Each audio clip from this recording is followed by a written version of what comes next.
Hello, my name is Ken Seligson, and I'm a faculty member in the Anthropology Department at CSUDH.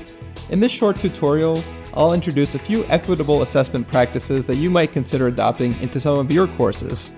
The first approach is called minimum grading. It involves setting a minimum score, often 50%, instead of assigning zeros for at least one or a few assignments throughout the semester.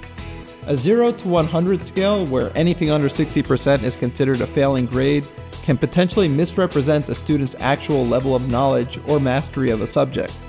Also, if a student were to be given a 0 out of 100 for a missed assignment, this could disproportionately drag their grade average down. It would make it difficult for their grade average to fully recover and eventually reflect their actual level of engagement with the course material. For example, in a course with 4 big exams throughout the semester, a student who earned an 80% on the first exam missed the second exam and was assigned a 0 and then earned an 85% and 90% on the final 2 exams would finish with a 63.75% average for the semester, which is equivalent to a D or an F. However, if the instructor assigned a grade of 50% for the missed exam instead of a 0, the student's overall exam average would be 76.25%, much closer to the level of knowledge they demonstrated on the 3 exams they did complete and far from a failing grade. A 0 early on in the semester can also be very discouraging for a student, making it difficult for them to see a path forward and potentially cause them to disengage from that point on. While you might not feel comfortable assigning a minimum grade of 50 for all missed or low-scoring assignments throughout the semester, using this approach for even just 1 or 2 assignments can help prevent a math function from outweighing a more accurate assessment of a learning objective. Even our GPA scale from 0 to 4 uses a minimum grading scale instead of the 0 to 100 approach. The second equitable assessment approach I'd like to briefly discuss is the UNESSAY framework. Many social science and humanities courses include a lengthy research paper as a final assignment. Employing an UNESSAY option for such an assignment can address a creative equity gap and allow some of your students who struggle with academic writing to more effectively demonstrate their level of learning through a creative outlet. For example, as an alternative to a traditional research paper, you may consider offering students the opportunity to create a podcast episode, an art piece, a video, digital comic books, a lesson plan for middle schoolers, or even a series of TikToks instead. They would still need to complete the same level of research to inform their work, but their product would deliver their information through a more creative medium. Adopting such a practice can also be beneficial to you, the instructor, who could potentially avoid grading fatigue by swapping a stack of papers for a range of creative products. But the UNESSAY framework can also require a bit more work on the front end in terms of creating effective rubrics or transparent guidelines that address a range of creative outputs.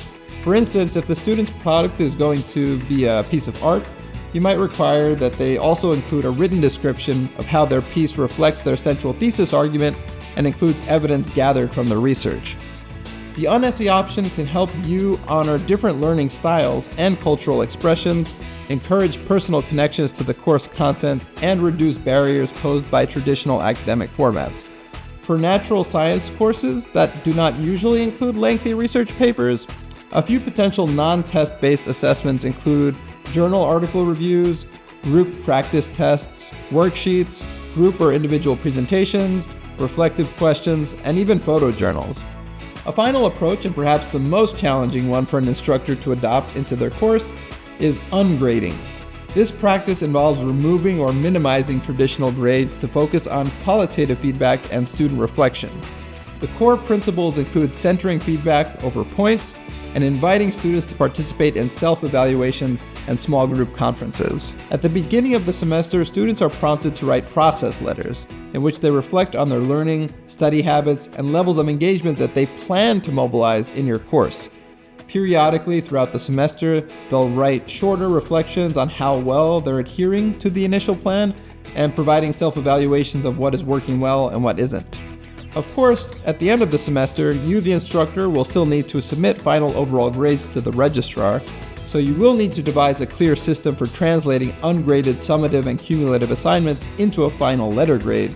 but the idea would be that student self-evaluations and explanations would play a greater role in determining your official assessment than would happen in a traditional points system. It can certainly be a lot of work for the instructor in terms of reading and evaluating process letters and periodic self-evaluations, but as long as you have a clear plan and are transparent about how end-of-semester grades will be assigned, ungrading can potentially increase intrinsic motivation and help students take ownership of their learning.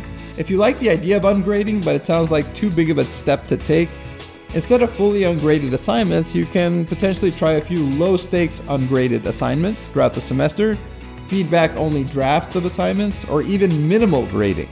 The minimal grading approach involves focusing on meaningful graded checkpoints throughout the semester rather than grading everything. It focuses more on feedback and opportunities for students to revise assignments with maybe only 1 or 2 summative assignments per learning unit. Circling back to minimum grading, a minimal grading approach can also employ a constricted scoring scale with maybe options of 0, 1, or 2, or even just 0 or 1 instead of the A, B, C, D, F scale. Hopefully 1 or 2 of these equitable assessment approaches pique your interest and you might want to give them a try in your courses. Please don't hesitate to reach out to the FTC for more information about any of them, and thank you for watching this video.